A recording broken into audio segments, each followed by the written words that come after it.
Dimanche 21 mars 2021. Mesdames et messieurs, bonjour et merci de suivre RTI 1. Il est 6h30 et c'est l'heure de vous informer. Et on démarre avec cette information après son inhumation le vendredi 19 mars dernier à Séguéla. La cérémonie de 3e et 7e jour du Premier ministre Ahmed Bakayoko se tiendra ce dimanche 21 mars à la mairie d'Abobo. Une cérémonie qui sera retransmise en direct sur RTI 1.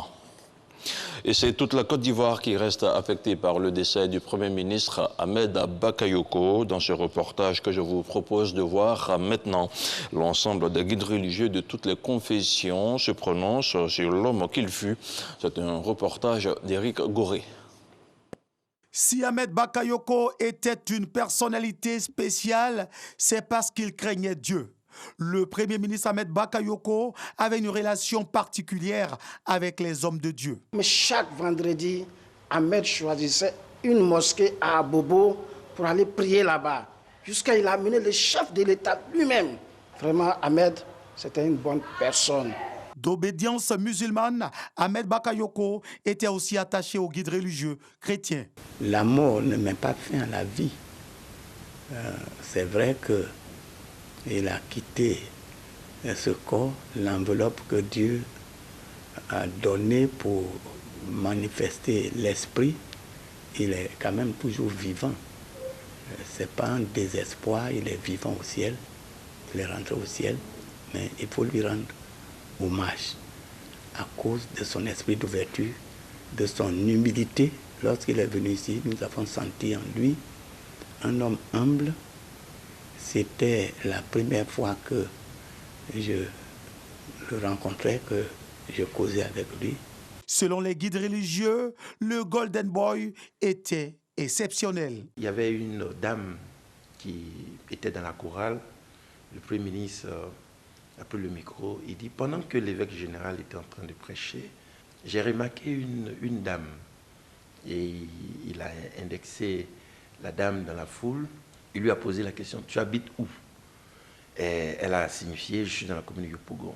Et puis il lui dit, comme tu es dans la commune de Yopougon, je t'offre une maison dans la commune de Yopougon.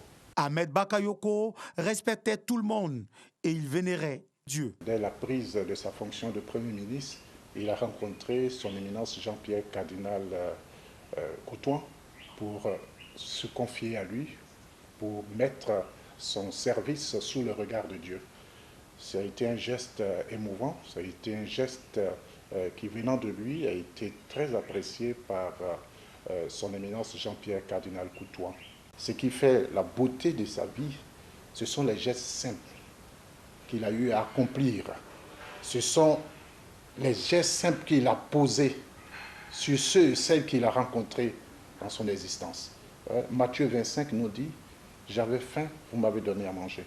J'avais soif, vous m'avez donné à boire. » Des guides spirituels avouent que le départ d'Ahmed Bakayoko laissera un grand vide. Il avait compris Dieu dans sa dimension plurielle. Pour lui, Dieu, c'est celui qui ouvre ses bras à tout le monde. Et il avait bien compris cette leçon en tant qu'homme politique. Je retiens de lui un homme rempli d'amour, un homme que la Côte d'Ivoire va regretter vraiment. C'est une très très grande perte pour la Côte d'Ivoire tout entière. Une perte également pour la communauté croyante, pas seulement la communauté musulmane, puisqu'il faisait du bien pour tous les fidèles, les musulmans, les chrétiens, en tout cas tout le monde parle bien de lui.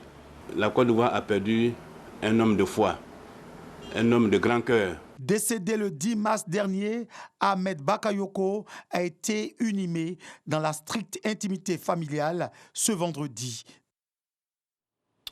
Et la nouvelle du décès du Premier ministre Ahmed Bakayoko a touché l'ensemble des Ivoiriens, y compris ceux qui vivent hors de la Côte d'Ivoire.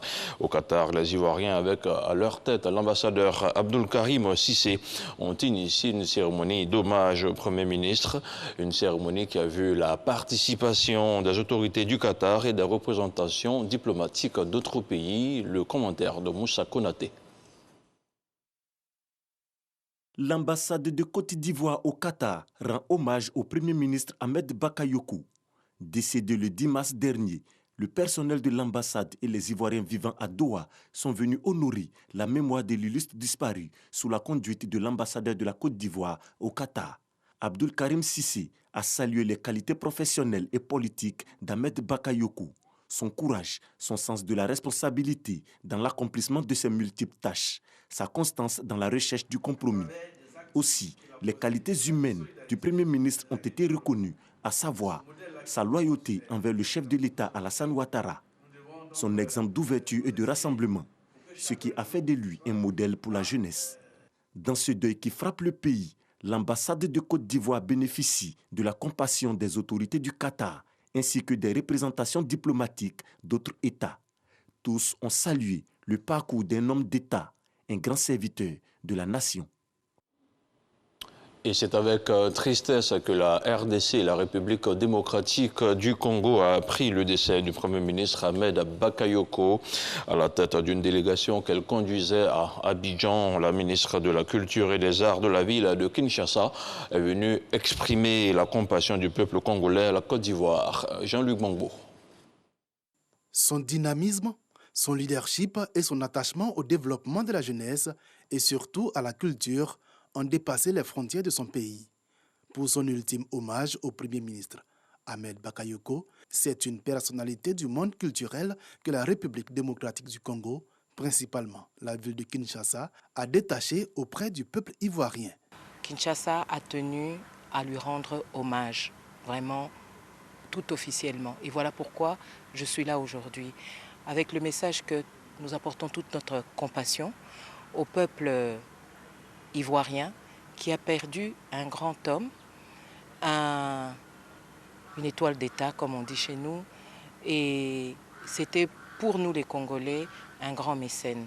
Véritable mécène du monde culturel, le nom du Premier ministre Ahmed Bakayoko est omniprésent dans les œuvres d'artistes et musiciens congolais. Et même le jeune Congolais, artiste musicien qui commençait, il chantait déjà ce nom de Ahmed Bakayoko, parfois même sans le connaître, au point que tous pensaient que c'était un Congolais. Et au moment de son décès, les jours qui passaient, au Congo, certains artistes demandaient à quand le retour du corps, à quand le programme officiel. Et lorsqu'on leur apprenait que ce n'était pas un Congolais, c'était le grand étonnement. Outre Yvette Tabou Inangoy, elle-même fille du célèbre chanteur Taboulé Rochero, la délégation était notamment composée de Zakari Bababachoué, Papi Mboma, des personnalités de la culture congolaise, tous des proches du Premier ministre Ahmed Bakayoko, à qui ils ont voulu rendre un dernier hommage. Témoigner également leur compassion au peuple ivoirien et particulièrement à la famille de l'illustre disparu. Et hier samedi, l'artiste congolais Kofi Olomide était l'invité de RTI1. Le grand Mopao s'est prononcé sur sa proximité avec Ahmed Bakayoko. Je vous propose un extrait de son passage. Je suis fier d'avoir eu l'honneur d'être un des amis de Ahmed. Je suis venu ici, le cœur plein de douleur, mais j'ai vu ce qui a été fait. Et je voudrais tout de suite dire merci pour Ahmed Bakayoko, à son Excellence Monsieur Alassane Ouattara, qui a tout fait, qui a été même hier à Séguéla pour l'enterrer avec tous les honneurs. Je dis merci aussi à Madame Dominique Ouattara, parce que c'est elle qui a appris à Ahmed la générosité. Ahmed, c'était l'homme qui avait le cœur sur la main.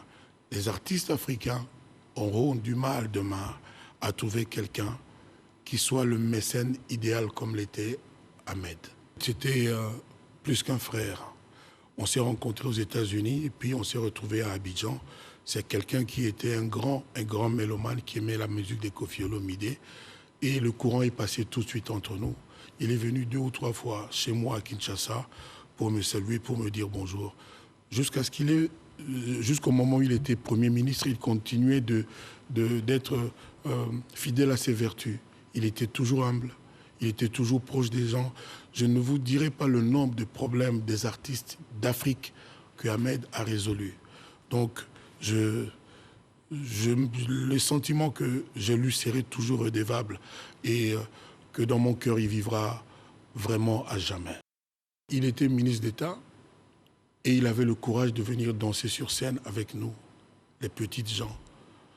Et il disait, je lui posais la question, il dit, mais non, vous savez, on devrait bien regarder de près ce problème parce que les ministres, les gens qui sont au pouvoir ne devraient pas être loin, trop loin du peuple, vivre comme si c'était des marginaux dans l'autre sens du terme et être vraiment avec les gens, avec l'homme de la rue, les gens comme nous.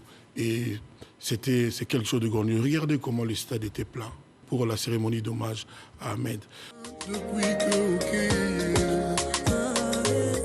J'ai plié les genoux quand j'ai appris la nouvelle. J'ai vraiment pris un coup, mon ami volant au ciel.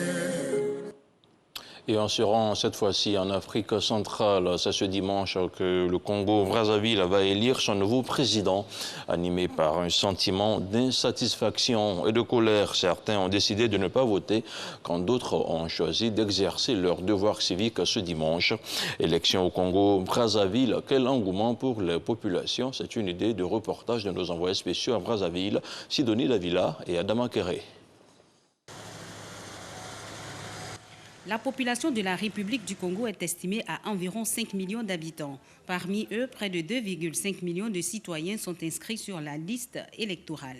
Alors que l'un des enjeux majeurs de l'élection présidentielle est le taux de participation, Nzalagonda Guélor est bien déterminé à ne pas accomplir son devoir civique ce dimanche. Je ne vais pas voter parce que moi-même, je suis négligé au Congo. Au Congo, il n'y a pas le travail, il n'y a pas de boulot. Les autres travaillent, les autres ne travaillent pas. On ne sait pas pourquoi. Donc, il y a les autres Congolais qui souffrent ici. On est contre ça. Donc, voilà pourquoi on a décidé de ne plus voter. Les raisons de cette abstention sont multiples, mais Davel Ougangue n'est pas de cet avis. Il a fait le choix de voter comme bien d'autres Congolais travaillant dans le secteur informel. Nous voulons que le pays puisse évoluer. Voilà pourquoi on veut que l'on puisse aller voter pour le progrès de notre pays. J'aimerais que le futur président puisse penser aux jeunes parce que nous souffrons. Tel que nous sommes là, nous avons besoin des sociétés dans le pays, qu'on puisse avoir un peu l'opportunité de nous épanouir comme les autres. Oui, je veux voter parce que le vote c'est un droit civique. Donc c'est réservé à tout Congolais. Parce que je veux un changement. Nous manquons du travail. Malgré nous avons étudié, mais nous n'avons pas du travail. Donc au lieu d'aller chercher à gauche ou à droite, on a préféré être dans la vente des matériaux de construction. En tous les cas, pour Trésor Mérec, les attentes pour ce nouveau quinquennat sont nombreuses. Ce que j'attends du prochain président, c'est donner plus de moyens à la jeunesse. Et quand je dis les moyens, ce n'est pas les postes, mais relever l'éducation. Parce que jadis, le Congo-Brazzaville était un pays réputé dans l'éducation. Mais aujourd'hui, nous voyons un peu que si vous tournez autour, le niveau scolaire est en berne. Et de remonter l'éducation, ici sur le plan de la santé, tout ce qui est social, de restaurer cela. J'ai grandi, j'ai un certain âge, aujourd'hui j'ai 40 ans. On ne parlait pas du sud et du nord. J'avais des amis du nord, comme ceux du sud, à l'école. Je ne savais pas qu'un tel s'appelait X ou Y. Mais aujourd'hui, ça existe beaucoup. Donc c'est ce que j'attends du prochain président. Consolider la paix, l'unité du pays. Le Congo, 342 000 km², est un pays pétrolier d'Afrique centrale qui recèle de nombreuses autres ressources. Et puis, au moment où les Congolais sont appelés aux urnes, le candidat Guy Brice Parfait Kolela est hospitalisé à Brazzaville. Selon son directeur de campagne, il a été diagnostiqué positif à la Covid-19 depuis vendredi dernier. Guy Brice Parfait Kolela est l'un des principaux adversaires du président Denis Sassou Nguesso dans cette élection. Il pourrait être évacué ce dimanche matin vers la France. Et puis au Tchad, plusieurs marches ont eu lieu samedi dans les différents quartiers de la capitale N'Djamena. Des partis politiques et associations de la société civile avaient appelé à manifester contre un 6e mandat du président maréchal Idrissa Déby Itno. Si la mobilisation était en hausse par rapport aux semaines passées, les rassemblements ont été dispersés par les forces de l'ordre en fin de matinée. Plusieurs figures de la société civile et de l'opposition ont été arrêtées avant d'être relâché en fin de journée. C'est ici que l'on s'arrête pour ce 6h30. Merci de l'avoir suivi. N'oubliez pas la retransmission en direct de la cérémonie du 3e et 7e jour du défunt Premier ministre Ahmed Bakayoko à Abobo. Restez sur RTI 1.